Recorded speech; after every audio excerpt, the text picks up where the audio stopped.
ഹരേ കൃഷ്ണ, ജയ് ശ്രീ രാധേ രാധേ. സർവൻ രാധാകൃഷ്ണമയത്തിലേക്ക് ഏവർക്കും സ്വാഗതം.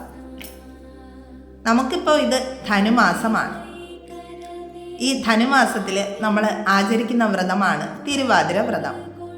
ഈ തിരുവാതിര വ്രതം നമ്മൾ ആചരിക്കുന്നത് വിവാഹം കഴിക്കാത്ത പെൺകുട്ടികളാണെങ്കിൽ അവർക്ക് നല്ല എല്ലാ ഗുണങ്ങളും തികഞ്ഞ ഒരു പുരുഷനെ ഭർത്താവായിട്ട് ലഭിക്കുന്നതിന് വേണ്ടിയിട്ടും, ഇനി വിവാഹം കഴിഞ്ഞ സ്ത്രീകളാണെങ്കിൽ ആ പുരുഷന്മാർക്ക് ആയുരാരോഗ്യ സൗഖ്യം ഉണ്ടാകുന്നതിനും ഒക്കെ വേണ്ടിയിട്ട് ആചരിക്കുന്ന വ്രതമാണ് തിരുവാതിര വ്രതം. ഈ ധനുമാസത്തെ പോലെ തന്നെ തമിഴ്നാട്ടിൽ ഈ ധനുമാസത്തിനെ മാർഗഴി മാസം എന്നാണ് അറിയപ്പെടുന്നത്.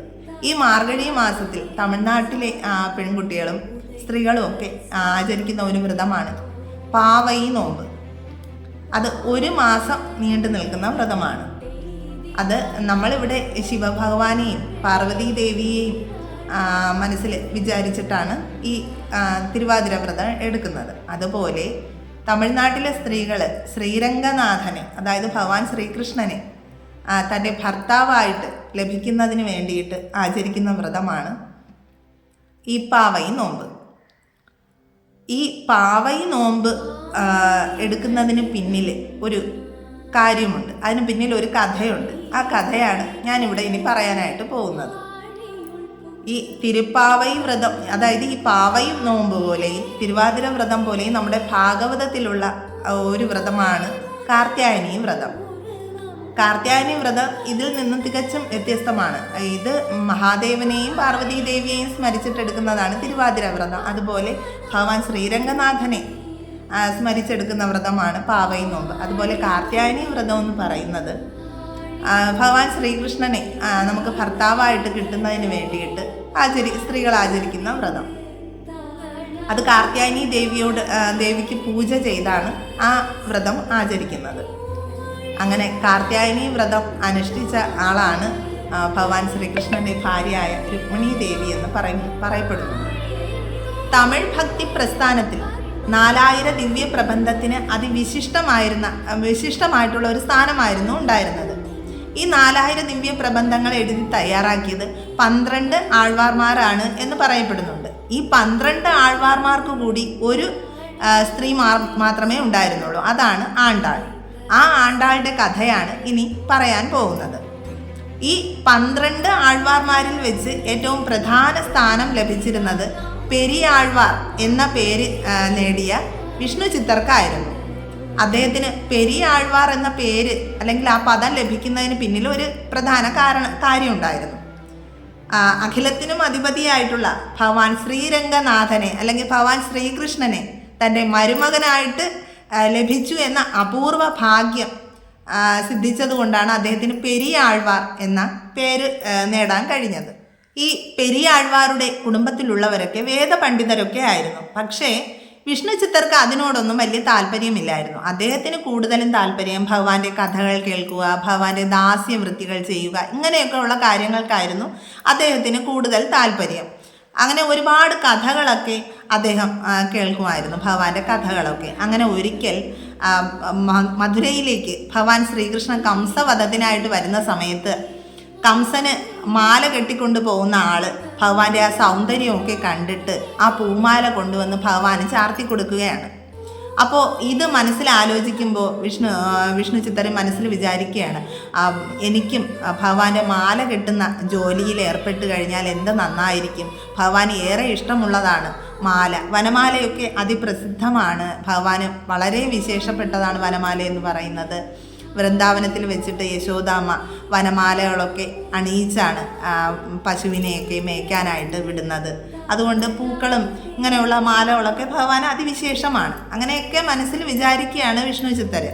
അങ്ങനെ അദ്ദേഹം വളർന്നു വന്നപ്പോൾ ആ ശ്രീരംഗനാഥ ക്ഷേത്രത്തിൽ പൂ കെട്ടുന്ന ജോലിയിൽ ഏർപ്പെടുകയാണ്. അദ്ദേഹത്തിന് അതിനായിട്ട് ഒരു തുളസി വനം തന്നെ ഉണ്ടായിരുന്നു. അങ്ങനെ എല്ലാ ദിവസവും വിഷ്ണു ചിത്തർ അതിരാവിലെ തന്നെ പുഴയിൽ പോയി കുളിച്ച് വന്നിട്ട് തുളസി വനത്തിൽ വന്ന് പൂക്കളൊക്കെ പറിച്ച് മാല കെട്ടി ശ്രീരംഗനാഥ ക്ഷേത്രത്തിലേക്ക് പോകുന്നത് പതിവായിരുന്നു. എല്ലാ ദിവസവും ശ്രീരംഗനാഥന് ആദ്യം ചാർത്തുന്നത് വിഷ്ണു ചിത്തർ കെട്ടിയ മാലയായിരുന്നു. അങ്ങനെ കർക്കിടക മാസത്തിലെ 8ാം ദിവസമായ ഒരു വെള്ളിയാഴ്ച, അന്ന് പൂരം നക്ഷത്രമായിരുന്നു. അത് രാവിലെ തന്നെ വിഷ്ണു ചിത്തർ എഴുന്നേറ്റ് പുഴയിൽ പോയി കുളിച്ച് തുളസി വനത്തിലേക്ക് വന്ന് അവിടെ നിന്ന് പൂക്കളൊക്കെ പറിച്ച് കൊണ്ട് പോകാനായിട്ട് ഒരുങ്ങുകയാണ്. പോകാനായിട്ട് തിരിയുമ്പോൾ ഒരു കുഞ്ഞിൻ്റെ ശബ്ദം, കരച്ചിൽ കേൾക്കും. അപ്പോൾ അദ്ദേഹം അവിടെയെല്ലാം നോക്കും, ഇത് എവിടെ നിന്നാണ് ഈ കരച്ചിൽ വന്നതെന്ന്. ആദ്യമൊന്നും ഇത് കാണാൻ സാധിക്കില്ല. അദ്ദേഹം വീണ്ടും തിരിച്ചു പോകാനായിട്ട് ഒരുങ്ങുന്ന സമയത്ത് വീണ്ടും ഈ കുഞ്ഞിൻ്റെ കരച്ചിൽ കേൾക്കുകയാണ്. അദ്ദേഹം അങ്ങനെ അവിടെ എല്ലാം വന്ന് നോക്കുമ്പോൾ തുളസി ചെടികൾക്കിടയിലായിട്ട് ഒരു പെൺകുഞ്ഞ്, അതിസുന്ദരിയായിട്ടുള്ള ഒരു പെൺകുഞ്ഞ്. കാഴ്ചയിൽ തോന്നും ആ തുളസി ചെടി പ്രസവിച്ചതാണോ എന്ന് പോലും തോന്നും. ആ രീതിയിലായിരുന്നു ആ കുട്ടിയുടെ കിടപ്പ്. വിഷ്ണു ചിത്തർ വന്ന് നോക്കുമ്പോൾ വിടർന്ന കണ്ണുകളും അതിമനോഹരമായ ചുരുണ്ട തലമുടിയും നല്ല വെളുത്ത നിറമൊക്കെ ഉള്ള ഒരു സുന്ദരി പെൺകുഞ്ഞ്. പെട്ടെന്ന് തന്നെ വിഷ്ണു ചിത്തർ ഈ കുട്ടിയെ വാരിയെടുത്ത് ഉമ്മയൊക്കെ കൊടുക്കുകയാണ്. അദ്ദേഹത്തിന് സാധാരണ ഈ ബാഹ്യമായ കാര്യങ്ങളിലൊന്നും യാതൊരു താല്പര്യവും ഇല്ലാത്ത ആളാണ്. ഭഗവാന്റെ കാര്യത്തിൽ മാത്രമേ താല്പര്യമുള്ളൂ. ഈ ഭൗതികമായിട്ടുള്ള യാതൊരു കാര്യങ്ങളിലും അദ്ദേഹത്തിന് ഒരു ശ്രദ്ധയുമില്ല. പക്ഷേ ഈ കുഞ്ഞു കുട്ടിയല്ലേ, അപ്പോൾ അതിനെ കണ്ട മാത്രമേ തന്നെ അദ്ദേഹം എല്ലാം മറക്കുകയാണ്. എന്നിട്ട് ഈ കുഞ്ഞിനെ എടുത്ത് ഇങ്ങനെ അതിൻ്റെ സൗന്ദര്യമൊക്കെ ഇങ്ങനെ നോക്കി നിൽക്കുമ്പോഴാണ് അദ്ദേഹത്തിന് ഇത് ആരുടെ കുഞ്ഞാണ് എന്നൊക്കെ ഉള്ള ഒരു ചിന്ത വരാൻ തുടങ്ങുന്നത്. അങ്ങനെ അദ്ദേഹം അവിടെ എല്ലാവരുടെ അടുത്തും പോയി ചോദിക്കുകയാണ്, ഇത് ആരുടെ കുട്ടിയാണ്. അപ്പോൾ ആർക്കും അറിയത്തില്ല ഈ കുട്ടി ആരുടേതാണ് എന്നൊന്നും ആർക്കും ഒരു അറിവുമില്ല. അങ്ങനെ വിഷ്ണു ചിത്തർ സ്വയം വിചാരിക്കുകയാണ്, ഭഗവാൻ, ആരുമില്ലാത്ത എനിക്ക് ഭഗവാൻ തന്ന നിധിയാണ് ഈ കുട്ടി, ഞാൻ ഇതിനെ എൻ്റെ സ്വന്തം മകളെ പോലെ വളർത്തുമെന്ന് പറഞ്ഞിട്ട് അദ്ദേഹം കുട്ടിയെ വീട്ടിലേക്ക് കൊണ്ടുപോവുകയാണ്.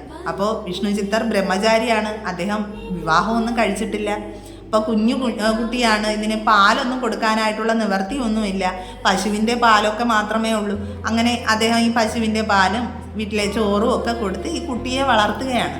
അതിനോടൊപ്പം തന്നെ ഈ കുട്ടിയുടെ ആ സൗന്ദര്യത്തിൽ മതിമറന്ന് അദ്ദേഹം ഈ കുട്ടിക്ക് കോത എന്ന് പേര് വയ്ക്കുകയാണ്. കോത, അല്ലെങ്കിൽ സംസ്കൃതത്തിൽ അതിന് ഗോതൈ എന്ന് പറയും.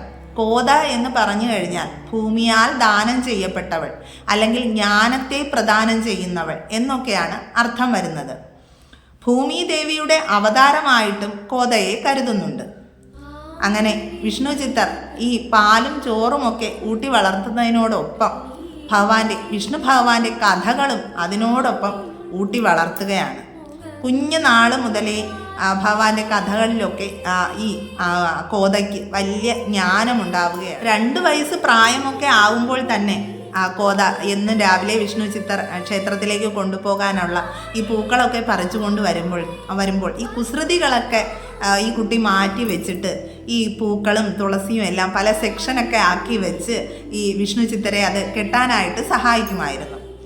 അങ്ങനെ 5 വയസ്സ് പ്രായമൊക്കെ ആവുമ്പോൾ ഈ കോത ഒരു സുന്ദരി കോതയായിട്ട് മാറുകയാണ്. സുന്ദരി കോത എന്ന് നമ്മുടെ ഒരു നാടൻ ശൈലിയിൽ പറയില്ലേ, അതൊക്കെ ഈ കോതയെ സ്മരിച്ചിട്ടാണ്. അങ്ങനെ ഒരു സുന്ദരി കോതയായിട്ട് ഈ കോത വളരുകയാണ്. അങ്ങനെ 5 വയസ്സ് പ്രായമൊക്കെ ആവുമ്പോൾ സ്വന്തമായിട്ട് ശ്രീരംഗനാഥന് മാല തൻ്റെ സ്വന്തം കൈകൊണ്ട് കെട്ടി വിഷ്ണു ചിത്തരുടെ അടുത്ത് കൊടുത്തു വിടുന്നത് പതിവായിരുന്നു. എന്നും വിഷ്ണു ചിത്തർ ഊണിലും ഉറക്കത്തിലും ഒക്കെ ഭഗവാന്റെ കഥകൾ ഇങ്ങനെ പറഞ്ഞു കൊടുക്കുന്നതും പതിവായിരുന്നു. ഈ കഥകളൊക്കെ കേട്ട് ഈ കുട്ടിക്ക് തൻ്റെ മനസ്സിൽ ഭഗവാനോടുള്ള ഒരു പ്രേമഭക്തി വളരുകയാണ്. അത് വളർന്നുകൊണ്ടിരിക്കുമ്പോൾ തന്നെ ഈ കുട്ടിയുടെ മനസ്സിൽ ഭഗവാനെ എൻ്റെ ഭർത്താവായിട്ട് ലഭിച്ചിരുന്നെങ്കിൽ എന്ന് ഈ കുട്ടി സ്വയം ആലോചിക്കുകയാണ്. അങ്ങനെ എപ്പോഴും കോതയുടെ മനസ്സിൽ കണ്ണനെക്കുറിച്ചുള്ള ചിന്തകൾ മാത്രമായി. ഉണ്ണുമ്പോഴും ഉറങ്ങുമ്പോഴും ഒക്കെ കോതയുടെ മനസ്സിൽ കണ്ണൻ മാത്രമായിരുന്നു.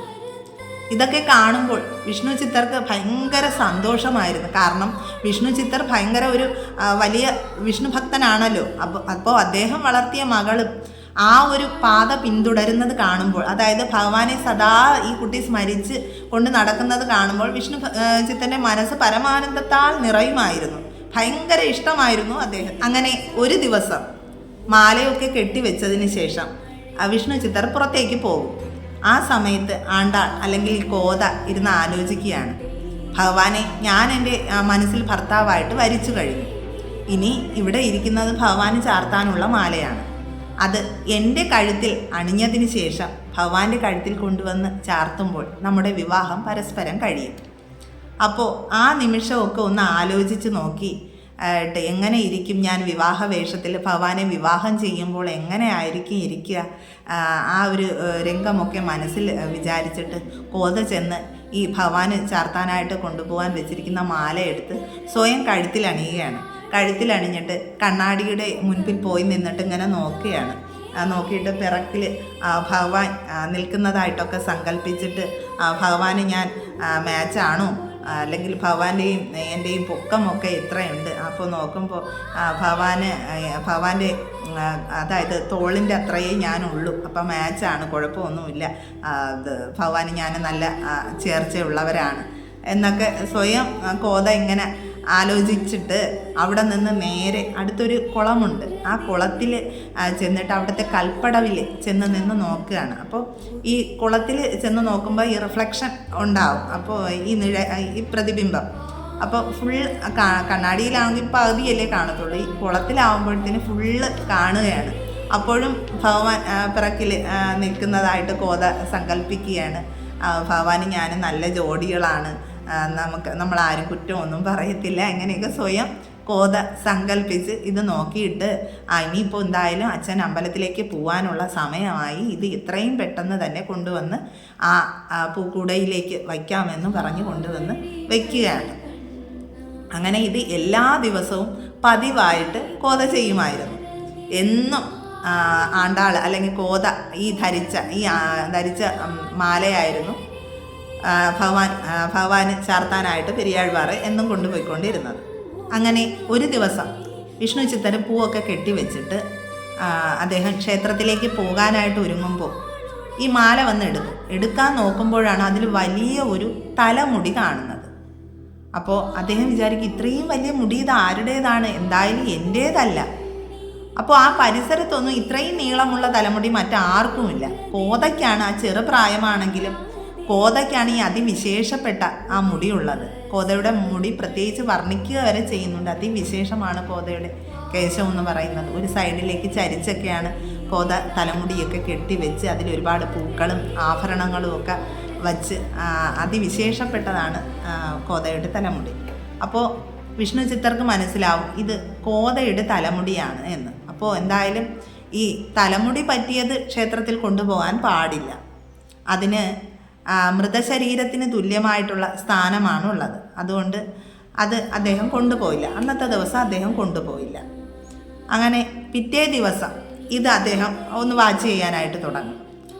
അങ്ങനെ പിറ്റേ ദിവസം നോക്കുമ്പോൾ ഈ കോത ഈ പൂവൊക്കെ കെട്ടിവെച്ച് കഴിഞ്ഞിട്ട് വിഷ്ണു ചിത്തർ ഇത് പ്രത്യേകിച്ച് ശ്രദ്ധിക്കാൻ തുടങ്ങുകയാണ്. അപ്പോൾ കോത ഈ ഹാരം എടുത്ത് തൻ്റെ കഴുത്തിലണിയുന്നത് കാണുകയാണ്. കഴുത്തിലണിഞ്ഞിട്ട് ഭഗവാനെ ഇങ്ങനെ നോക്കുന്നതിന് വേണ്ടി കണ്ണാടിയുടെ സൈഡിലേക്ക് ഇങ്ങനെ തിരിഞ്ഞു നോക്കുമ്പോൾ വിഷ്ണു ചിത്തർ അവിടെ നിൽക്കുകയാണ്. കോതയും ഞെട്ടിത്തരിക്കും, വിഷ്ണു ചിത്തർക്കും ആകെ ദേഷ്യമാവും. അങ്ങനെ വിഷ്ണു ചിത്തർ ഒരുപാട് വഴക്കു പറയും. നീ എന്ത് ധിക്കാരമാണ് ഈ കാണിച്ചത്, നിനക്ക് എന്താ ഇത്രയ്ക്ക് ബുദ്ധിയില്ലാതായോ, ഇത് ഭഗവാന് ചാർത്താനുള്ളതല്ലേ, ഇത് ചെയ്തത് ശരിയാണോ എന്നൊക്കെ ഉള്ള ഒരുപാട് വഴക്കുകൾ പറയും. അപ്പോൾ കോത പറയും അതിനെന്താ വെച്ചാൽ ഞാൻ അങ്ങനെ ചെയ്തതിന് ഞാൻ ഭഗവാനെ എൻ്റെ ഭർത്താവായിട്ട് സ്വീകരിച്ചു കഴിഞ്ഞു, അപ്പോൾ പിന്നെ ഞാൻ ചൂടിയ മാല ഭഗവാന് ചാർത്തിയാൽ എന്താണ് കുഴപ്പം എന്നൊക്കെ തിരിച്ച് ചോദിക്കുകയാണ് അച്ഛനോട്. അപ്പോൾ വിഷ്ണു ചിത്തർക്ക് ആകെ സങ്കടം, ഈ കുട്ടി ഇത് എന്താണ് പറയുന്നത്, ഭഗവാനെ ഭർത്താവായിട്ട് സ്വീകരിക്കുകയോ, ഇതൊക്കെ നടക്കുന്ന കാര്യമാണോ? അങ്ങനെ അതിൻ്റെ കാര്യങ്ങളെല്ലാം അതിൻ്റെ വശങ്ങളെല്ലാം പറഞ്ഞ് മനസ്സിലാക്കി കൊടുക്കുകയാണ് വിഷ്ണു ചിത്തർ. എന്നിട്ടും ആണ്ടാളിന് അല്ലെങ്കിൽ കോതയ്ക്ക് അതൊന്നും മനസ്സിലാകുന്നില്ല. അങ്ങനെ ആകെ കരച്ചിലും ബഹളവും ഒക്കെയാണ് കോത. അങ്ങനെ കോതയും ആകെ വിഷമത്തിലാണ്. ഭഗവാനോടായിട്ട് കോത പറയുകയാണ്, ഇത്രയും നാൾ ഞാൻ അങ്ങയെ മനസ്സിൽ കൊണ്ട് നടന്നിട്ടും എനിക്ക് ഇങ്ങനെയാണല്ലോ സംഭവിച്ചത്. അങ്ങയെ ഞാൻ എൻ്റെ ഭർത്താവായിട്ട് എന്നെ സ്വീകരിച്ചു കഴിഞ്ഞു. അങ്ങേക്ക് എനിക്ക് ചാർത്തിയ മാലകൾ അങ്ങേക്ക് ചാർത്തിയത് ഇഷ്ടമായില്ല അല്ലേ എന്നൊക്കെ ഭഗവാനോട് ചോദിക്കുകയാണ്. ഇതൊക്കെ കണ്ട ആകെ വിഷമത്തിലായി. അന്നത്തെ ദിവസവും വിഷ്ണു ചിത്തരി ക്ഷേത്രത്തിൽ പോകാതെ ആ പകലൊക്കെ കഴിച്ചു കൂട്ടിയിട്ട് രാത്രി അദ്ദേഹം ഉറങ്ങാൻ കിടക്കുമ്പോൾ ഒരു സ്വപ്നം കാണുകയാണ്. സാക്ഷാൽ ശ്രീരംഗനാഥൻ വിഷ്ണു ചിത്തരുടെ സ്വപ്നത്തിൽ വന്നിട്ട് ചോദിക്കുകയാണ്, എന്താ ആഴ്വാരെ, 2 ദിവസമായല്ലോ അങ്ങ് എനിക്ക് മാല കൊണ്ടുവന്ന് തന്നിട്ട്, എന്ത് പറ്റിയെന്ന്. അപ്പോൾ വിഷ്ണു ചിത്തർ ഭഗവാനോടായിട്ട് പറയുകയാണ്, എൻ്റെ മകൾക്ക് അബദ്ധം സംഭവിച്ചു, അവൾ കൊച്ചുകുട്ടിയല്ലേ, അവൾക്ക് അറിയാതെ സംഭവിച്ചു പോയതാണ്, അവൾ ചാർത്തിയ മാലയാണ് ഇത്രയും നാൾ അങ്ങേക്ക് ചാർത്തിക്കൊണ്ടിരുന്നത്, അത് അറിയാതെ ചെയ്തു പോയ കുറ്റമാണ്, അതിന് പൊറുക്കേണമേ ഭഗവാനെ എന്നൊക്കെ അപേക്ഷിക്കുകയാണ് വിഷ്ണു ചിത്തർ.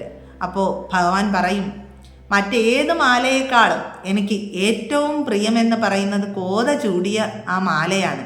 ഇനി മുതൽ എനിക്ക് ചൂടേണ്ടത് കോത ചൂടിയ മാലയാണ്. ഇനി എല്ലാ ദിവസവും ആൾവാർ ഈ കോത ചൂടിയ മാല വേണം എനിക്ക് സമർപ്പിക്കാനെന്ന് ഭഗവാൻ സ്വപ്നത്തിൽ വന്നിട്ട് പറയുകയാണ്.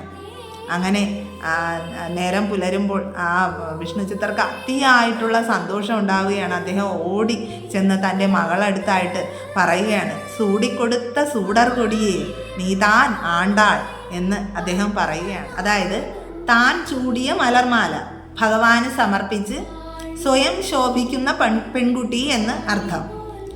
ആണ്ടാൾ എന്ന പദത്തിനിവിടെ ഭക്തിയിൽ മുങ്ങിയവൾ അല്ലെങ്കിൽ ഭഗവാനെ ഭക്തി കൊണ്ട് കീഴടക്കിയവൾ എന്നൊക്കെയാണ് അർത്ഥം വരുന്നത്. അങ്ങനെ വീണ്ടും ആണ്ടാൾ ഇതേപോലെ തന്നെ മനസ്സിൽ ഭഗവാനെ അങ്ങനെ സ്മരിച്ച് എല്ലാ കാര്യങ്ങളും ചെയ്ത് നടക്കുകയാണ്.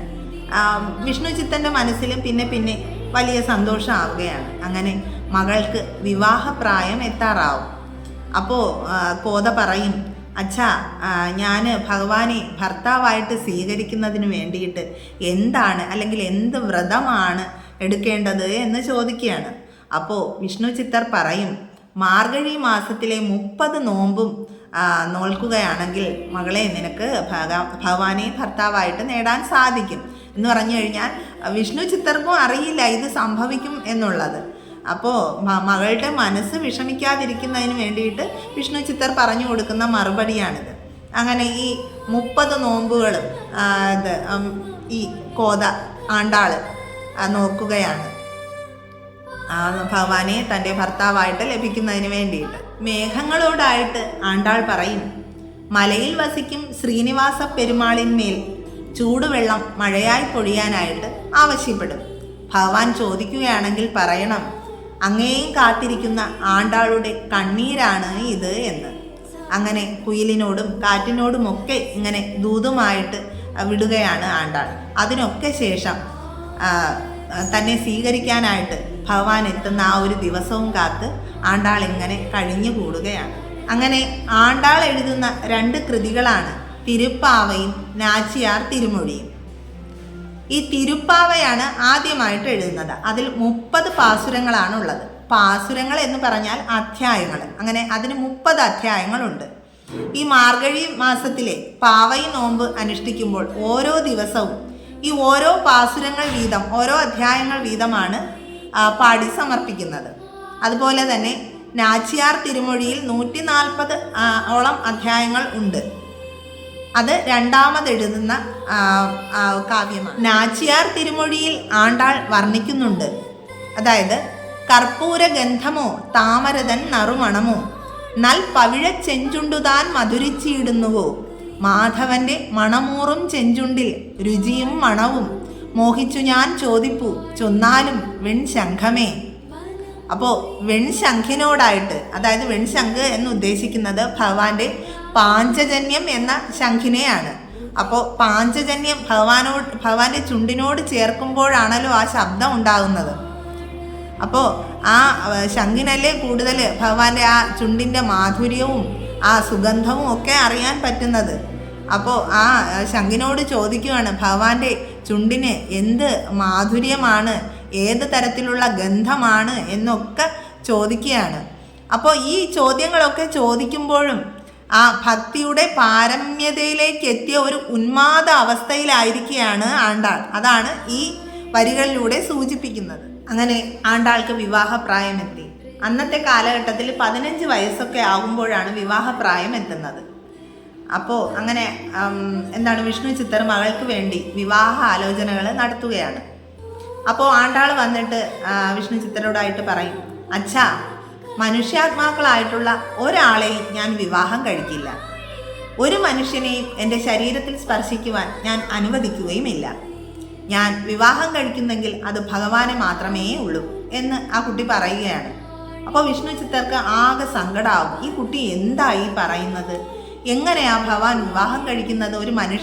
ഒരു മനുഷ്യനായ ഈ പെൺകുട്ടിയെ എങ്ങനെയാണ്? അതൊന്നും ഒരിക്കലും സംഭവിക്കില്ല, അങ്ങനെയൊന്നും സംഭവിക്കില്ല എന്നൊക്കെ അദ്ദേഹം മകളെ പറഞ്ഞ് മനസ്സിലാക്കും. പക്ഷെ അതിനൊന്നും ആണ്ടാള് ചെവി കൊടുക്കില്ല. താൻ വരിക്കുന്നെങ്കിൽ അത് ഭഗവാനെ മാത്രമേ, ആ ഒരു ഉറച്ച നിലപാടിൽ തന്നെ ആണ്ടാള് നിൽക്കും. എന്നിട്ടും വിഷ്ണു ചിത്തർ പറയും, അതായത് ഭഗവാൻ ശ്രീകൃഷ്ണൻ ദ്വാപര യുഗത്തില് രുക്മിണീ ദേവിയെ വിവാഹം കഴിച്ചത് അവർ ഇരുവരും ആ ഒരു യുഗത്തിൽ കഴിഞ്ഞവരാണ്, അല്ലെങ്കിൽ ആ ഒരു യുഗത്തിൽ ജീവിച്ചിരുന്നവരാണ്. അതുകൊണ്ട് അതിന് സാധിച്ചു. ഇവിടെ ആണ്ടാൾ ജീവിച്ചിരുന്നു എന്നറിയപ്പെടുന്ന കാലഘട്ടം AD 8-ാം നൂറ്റാണ്ടാണ്. അപ്പോൾ ഇത് കലിയുഗമാണ്. ഈ കലിയുഗത്തിൽ ഭഗവാൻ എങ്ങനെയാണ് വന്ന് ആണ്ടാളെ വിവാഹം കഴിച്ച് തൻ്റെ ഭാര്യയാക്കുന്നത് എന്നൊക്കെയുള്ള പല ചിന്തകളും വിഷമങ്ങളും ഒക്കെ വിഷ്ണു ചിത്തരുടെ മനസ്സിലുണ്ടാവുകയാണ്. എന്നിട്ടും അദ്ദേഹം അത് മകളടുത്ത് പ്രകടിപ്പിക്കുന്നില്ല. വീണ്ടും ഈ ആണ്ടാളുടെ ഭക്തിയൊക്കെ കാണുമ്പോൾ വിഷ്ണു ചിത്തരുടെ മനസ്സിൽ തോന്നുകയാണ്, ഇനി ഒരുപക്ഷെ ഭഗവാൻ വന്ന് വിവാഹം കഴിച്ചാലോ തൻ്റെ മകളെ എന്നൊക്കെയുള്ള ചിന്തകൾ വിഷ്ണു ചിത്തരുടെ മനസ്സിലും ഉണ്ടാവുകയാണ്. അതുകൊണ്ട് തന്നെ അദ്ദേഹം വളരെ സന്തോഷത്തോടു കൂടി മകളെടുത്ത് ചോദിക്കുകയാണ്, അതായത് വൈഷ്ണവർക്ക് വിഷ്ണു ഭഗവാന്റെ ക്ഷേത്രങ്ങൾ 108 എണ്ണമുണ്ട്. അതിന് ദിവ്യദേശങ്ങൾ എന്നാണ് അറിയപ്പെടുന്നത്. അതിൽ 106 ദിവ്യദേശങ്ങളും നമ്മുടെ ഭൂമിയിലും 2 എണ്ണം നമ്മുടെ ഗോലോകവും വൈകുണ്ഠവുമാണ്. ഈ 106 ദിവ്യദേശങ്ങളിലും നമുക്ക് പോകാൻ കഴിഞ്ഞു കഴിഞ്ഞാൽ ഈ 2 എണ്ണത്തിൽ തീർച്ചയായിട്ടും നമ്മുടെ മരണശേഷം നമുക്ക് എത്തിപ്പെടാൻ കഴിയുമെന്നാണ് വൈഷ്ണവരുടെ വിശ്വാസം. അങ്ങനെ ഈ 108 ദിവ്യക്ഷേത്രങ്ങളിലും ഭഗവാൻ 108 രൂപങ്ങളിലാണ്. അങ്ങനെ ആണ്ടാളെടുത്ത് വിഷ്ണു ചിത്തര് ഈ ക്ഷേത്രങ്ങളിലൊക്കെ ഭഗവാൻ പല രീതിയിലാണല്ലോ അവിടെ കുടികൊള്ളുന്നത്. അപ്പോൾ ആ രൂപങ്ങളെല്ലാം വർണ്ണിക്കുകയാണ്. അതായത് നമ്മുടെ വീട്ടിൽ ഒരു പെൺകുട്ടിക്ക് ഒരു ആലോചന വരുമ്പോൾ എങ്ങനെയാണ്, ഒരു ബ്രോക്കർ കൊണ്ടുവന്ന് ഫോട്ടോകളൊക്കെ കാണിച്ചു കൊടുത്തിട്ട് ഈ ചിക്കൻ ഇന്ന ജോലിയാണ്, അല്ലെങ്കിൽ ഇവൻ്റെ കുടുംബം ഇതാണ്, ഇവന് ഇന്ന മഹിമയൊക്കെ ഇത്രയൊക്കെ ആസ്തിയുള്ളതാണ് എന്നൊക്കെ അങ്ങനെ പറഞ്ഞു കൊടുക്കുന്നത് പോലെ വിഷ്ണു ചിത്തര് മകൾക്ക് പറഞ്ഞു കൊടുക്കുകയാണ്, ഭഗവാൻ ഇവിടെ ഈ ക്ഷേത്രത്തിൽ ഈ രൂപത്തിലാണ്, ഇതിനെയാണോ നിനക്കിഷ്ടം? അപ്പോൾ അതിനൊന്നും എല്ലാം ഇങ്ങനെ ആണ്ടാളിങ്ങനെ കേട്ടുകൊണ്ടിരിക്കുകയാണ്. ഒന്നിനും സമ്മതം മൂളുന്നില്ല. എല്ലാം കേട്ട് അവസാനം വരുമ്പോഴത്തേക്ക് ശ്രീരംഗനാഥ സ്വാമി ക്ഷേത്രത്തിലെ ഭഗവാനെ വർണ്ണിക്കുകയാണ്. ആ സെക്കൻഡിൽ തന്നെ ആണ്ടാൾ പറയുകയാണ്, എനിക്ക് ഈ ഭഗവാനെ, ഈ ശ്രീരംഗനാഥനെ മാത്രമേ ഞാൻ എൻ്റെ ഭർത്താവായിട്ട് സ്വീകരിക്കുകയുള്ളൂ, ഈ ഭഗവാനെയാണ് എനിക്ക് എൻ്റെ ഭർത്താവായിട്ട് വേണ്ടത് എന്ന് വിഷ്ണു ചിത്തരടുത്ത് പറയുകയാണ്. ഇതിൽ നിന്നൊക്കെ നമുക്ക് മനസ്സിലാകുന്നത് ആണ്ടാളിന് ഭഗവാനോടുള്ള ആ അഗമ്യമായ ആ മാധുര്യ പ്രേമ ഭക്തിയാണ്. അല്ലെങ്കിൽ സാധാരണ ഒരു മനുഷ്യ സ്ത്രീയായിരുന്ന ആണ്ടാളിനെ വിവാഹം ചെയ്യുവാനായിട്ട് അഖിലത്തിനും അധിപതിയായ ഭഗവാൻ ശ്രീരംഗനാഥൻ എത്തുമെന്നുള്ള ആ ഒരു ദൃഢനിശ്ചയം, അല്ലെങ്കിൽ ആ ഒരു ഉറച്ച വിശ്വാസത്തിൽ ജീവിക്കുവാൻ ആണ്ടാളിനല്ലാതെ മറ്റാർക്കും സാധിക്കില്ല. അല്ലെങ്കിൽ അത്രത്തോളം ഭക്തി ഉണ്ടാകണം, എങ്കിൽ മാത്രമേ അതിന് സാധിക്കുകയുള്ളൂ. അതുകൊണ്ട് തന്നെയാണ് ആണ്ടാളിനിവിടെ ഭഗവത് സാക്ഷാത്കാരം ലഭിക്കുന്നത്. ഒരു ദിവസം വിഷ്ണു ചിത്തർ ഉറങ്ങുമ്പോൾ ഭഗവാൻ സ്വപ്നദർശനം നൽകുകയാണ്. ആണ്ടാളെ അതീവ സുന്ദരിയാക്കി ഒരു നവവധുവിനെ പോലെ ശ്രീരംഗനാഥ ക്ഷേത്രത്തിലേക്ക് കൊണ്ടുവരണം, അവിടെ വെച്ച് അവളെ ഞാൻ സ്വീകരിച്ചു കൊള്ളാമെന്ന് വിഷ്ണു ചിത്തർക്ക് സ്വപ്നത്തിൽ തന്നെ ഭഗവാൻ വാക്കു കൊടുക്കുകയാണ്. വിഷ്ണു ചിത്തർക്ക് ഭയങ്കര സന്തോഷമാവും. ഭഗവാൻ പറഞ്ഞ വാക്കല്ലേ, അത് സാധിക്കുക തന്നെ ചെയ്യും.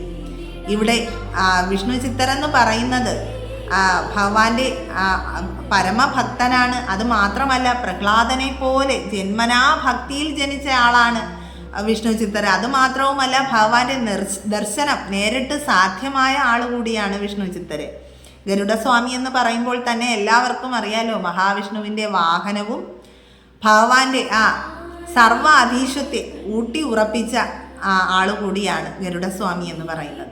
അങ്ങനെ വിഷ്ണു ചിത്തർക്ക് ആകെ സന്തോഷമാവുകയാണ്. തൻ്റെ മകളടുത്ത് ചെന്നിട്ട് ഈ വിവരം വിഷ്ണു ചിത്തർ അറിയിക്കണം. അങ്ങനെ എല്ലാവരും സന്തോഷം കൊണ്ട് എല്ലാവർക്കും സന്തോഷമാവുകയാണ്. അങ്ങനെ വിഷ്ണു ചിത്തർ എല്ലാവരെയും ഈ വിവരം അറിയിക്കുകയും തൻ്റെ നാട് തന്നെ ഒരു ഉത്സവമാക്കി മാറ്റുകയാണ് ആണ്ടാളുടെയും ഭഗവാന്റെയും ഈ വിവാഹ ദിവസം. ആണ്ടാളെ ഒരു നവവധുവായിട്ട് അണിയിച്ചൊരുക്കി പല്ലക്കിൽ കയറ്റി ക്ഷേത്രത്തിലേക്ക് കൊണ്ടുപോവുകയാണ്. ക്ഷേത്രത്തിലേക്ക് പോകുന്ന ആ വഴിയുടെ ഇരുവശങ്ങളും അലങ്കരിച്ച് തോരണങ്ങളും എല്ലാ അലങ്കാരങ്ങളോടുകൂടി അണിയിച്ചൊരുക്കി പൂക്കളൊക്കെ എല്ലാവരും ആണ്ടാളെയും കൊണ്ട് പോകുമ്പോൾ പൂക്കളൊക്കെ ഇങ്ങനെ വിതറുകയാണ്.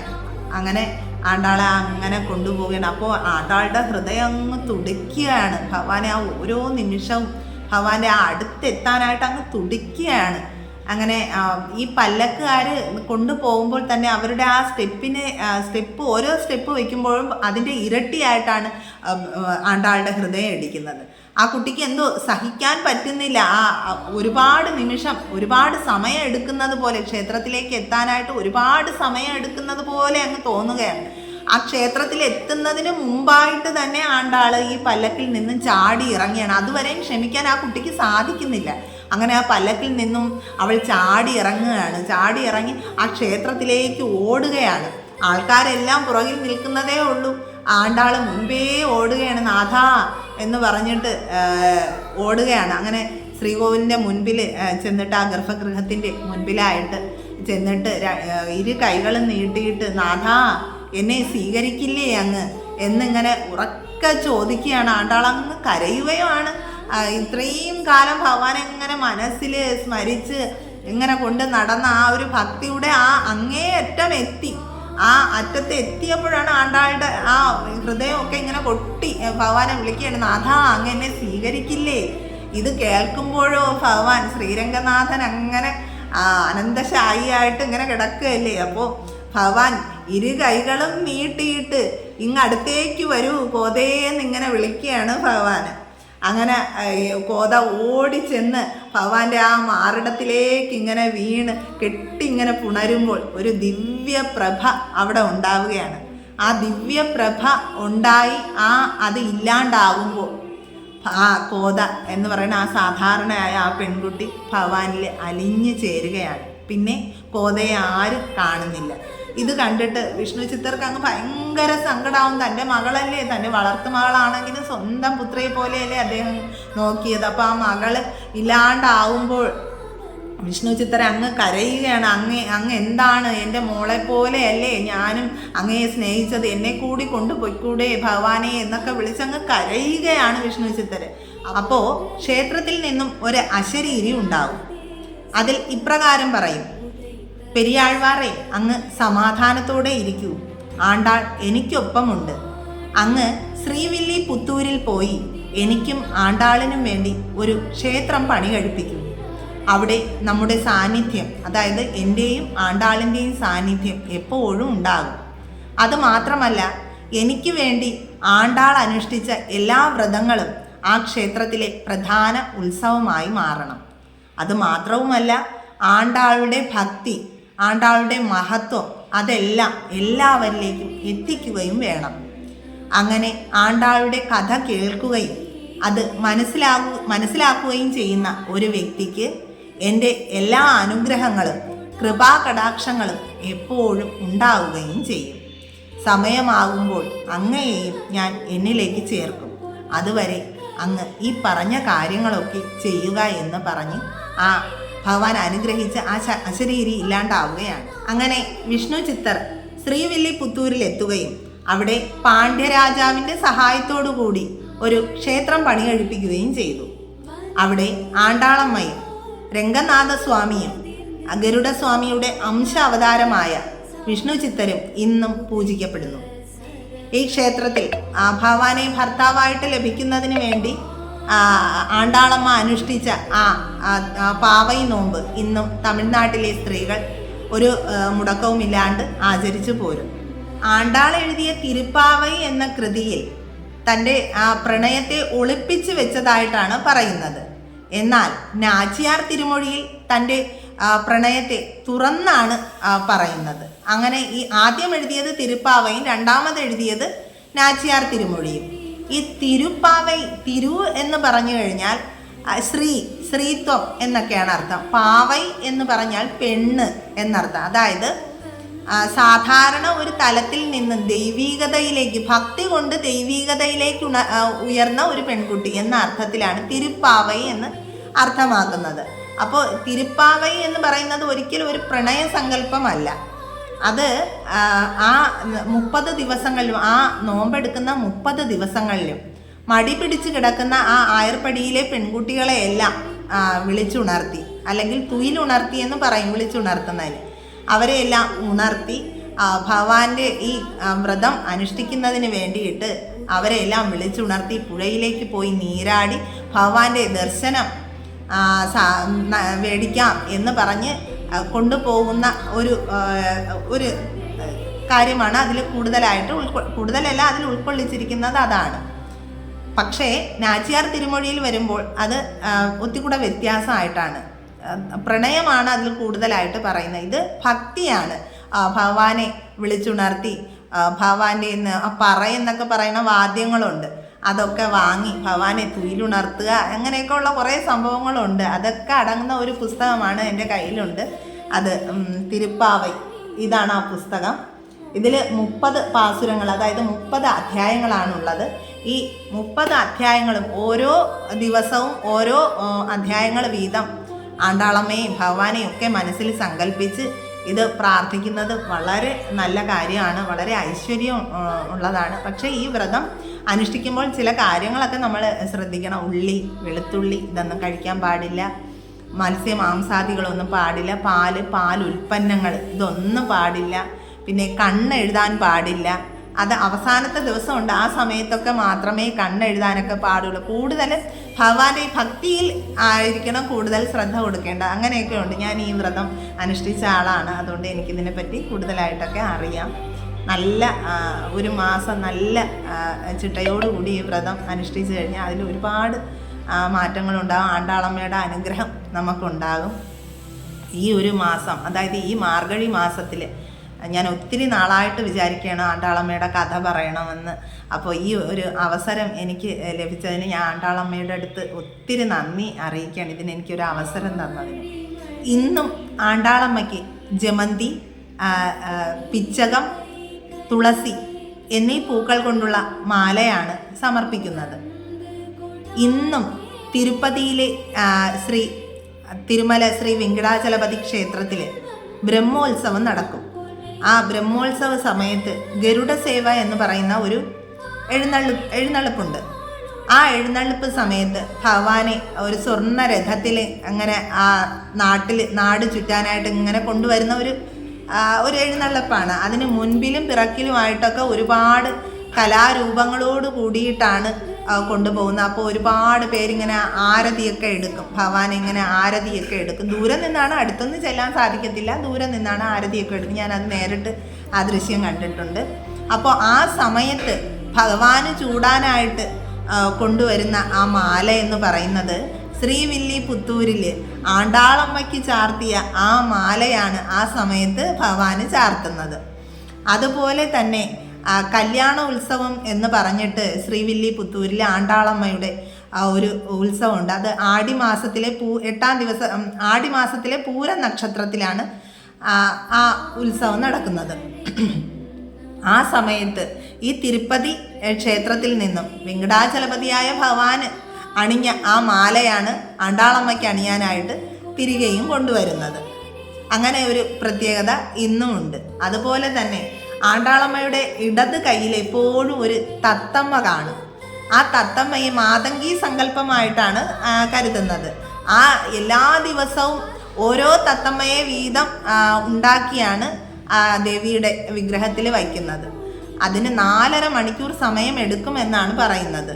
അത് പൂർണ്ണമായിട്ടും വാഴയിലയും അതായത് മന്ദാരത്തിൻ്റെ ഇലയൊക്കെ കൊണ്ടും അതിൻ്റെ ചുണ്ട് എന്ന് പറയുന്നത് മാതളത്തിൻ്റെ പൂവൊക്കെ കൊണ്ടാണ് അതിൻ്റെ ചുണ്ട് ഉണ്ടാക്കുന്നത്. അതുപോലെ കാലുകളൊക്കെ മുളംകുറ്റികളൊക്കെ കൊണ്ടിട്ട് വെച്ചാണ് അത് ഉണ്ടാക്കുന്നത്. ദിവസവും ഓരോ തത്തമ്മയെ വീതം ഉണ്ടാക്കിയാണ് ദേവിയുടെ ഇടത് ഭാഗത്തായിട്ട് വെക്കുന്നത്. അത് പറയുന്നത് ഭഗവാന് ദൂത് പോയി സന്ദേശം എത്തിച്ചു കൊടുത്തിരുന്നത് ഈ തത്തമ്മയാണ് എന്നും പറയുന്നുണ്ട്. ഇനി ഒരവസരത്തിൽ ആണ്ടാൾ പാടിയ ഈ തിരുപ്പാവൈ ഈ 30 പാസുരങ്ങളും ഞാൻ വായിച്ച് പാടി ഇതിൻ്റെ അർത്ഥം പറഞ്ഞു തരാം. അപ്പോൾ ആണ്ടാളമ്മയുടെ കഥ അറിഞ്ഞ് ആണ്ടാളമ്മയുടെ ഭക്തി മനസ്സിലാക്കി എല്ലാവരും പറ്റുന്നവർ ആണ്ടാളമ്മ ആരാണെന്നും, ആണ്ടാളമ്മ സാധാരണ ഒരു സ്ത്രീ ആയിരുന്നില്ല, ഭൂമിദേവിയുടെ അംശം തന്നെയായിരുന്നു ആണ്ടാളമ്മ എന്ന് പറയുന്നത്. അതായത് തൻ്റെ ഭക്തനായ വിഷ്ണു ചിത്തന് എന്തൊക്കെ ഭഗവാൻ കൊടുത്തിട്ടുണ്ടെങ്കിലും അതൊക്കെ ഭഗവാന് തന്നെ സ്വയം സമർപ്പിക്കുകയാണ് ചെയ്തിരുന്നത്. അതുകൊണ്ട് ഇനി എന്താണ് എൻ്റെ ഭക്തന് ഞാൻ കൊടുക്കുക എന്ന് ഭഗവാൻ ആലോചിക്കുന്ന സമയത്താണ് ഭഗവാന്റെ കാൽപാദത്തിലിരിക്കുന്ന ഭൂമിദേവിയെ, ഭഗവാന് 2 ഭാര്യമാരാണല്ലോ, അറിയാലോ, ഭൂദേവിയും ശ്രീദേവിയും. അപ്പോൾ കാൽപാദത്തിലിരിക്കുന്ന ഭൂദേവിയെ ഭഗവാൻ ഇങ്ങനെ നോക്കും. അപ്പോൾ ഭൂമിദേവിക്ക് കാര്യം മനസ്സിലാകും. അങ്ങനെ തൻ്റെ ഭാര്യയെ ആ വിഷ്ണു ചിത്തന് മകളായിട്ട് ഭഗവാൻ ഏൽപ്പിക്കുകയാണ്. അങ്ങനെ ഒരു കഥയും പറയുന്നുണ്ട്. അങ്ങനെയാണ് അവസാനം അതുപോലെ തന്നെ എല്ലാ തവണത്തെയും പോലെ തന്നെ എന്ത് ഭഗവാൻ കൊടുത്താലും അത് ഭഗവാന് വേണ്ടി സമർപ്പിക്കുകയാണ് വിഷ്ണു ചിത്തര് ചെയ്യുന്നത്. ഇതും അതുപോലെ തന്നെ തനിക്ക് അതായത് ഭഗവാന്റെ ഭാര്യയായ ഭൂമിദേവിയുടെ അവതാരമായിട്ടാണ് ആണ്ടാളമ്മ വരുന്നത്. അവസാനം ഭഗവാന്റെ കഥകളെല്ലാം പറഞ്ഞു കൊടുത്ത് ഭൂമിദേവിയായ ഭഗവാന്റെ ഭാര്യ ആണ്ടാളമ്മ ഭഗവാനിൽ തന്നെ അങ്ങ് അലിഞ്ഞു ചേരുകയാണ് ചെയ്യുന്നത്. കേവലം ഒരു മനുഷ്യ സ്ത്രീയായിട്ട് ജനിച്ച് ഭക്തിയുടെ പാരമ്യതയിലേക്കെത്തി ഭഗവാനെ, അഖിലത്തിനും അധിപതിയായ ഭഗവാനെ തന്നെ തൻ്റെ ഭർത്താവായിട്ട് സ്വീകരിച്ച ആണ്ടാളമ്മയുടെ കഥ കേട്ട എല്ലാവർക്കും ആണ്ടാളമ്മയുടെയും ഭഗവാന്റെയും രാധാറാണിയുടെയും ഒക്കെ അനുഗ്രഹം ഉണ്ടാകട്ടെ എന്ന് പ്രാർത്ഥിച്ചുകൊണ്ട് സർവം ശ്രീ രാധാകൃഷ്ണാർപ്പണമസ്തു. ജയ് ശ്രീ രാധേ രാധേ.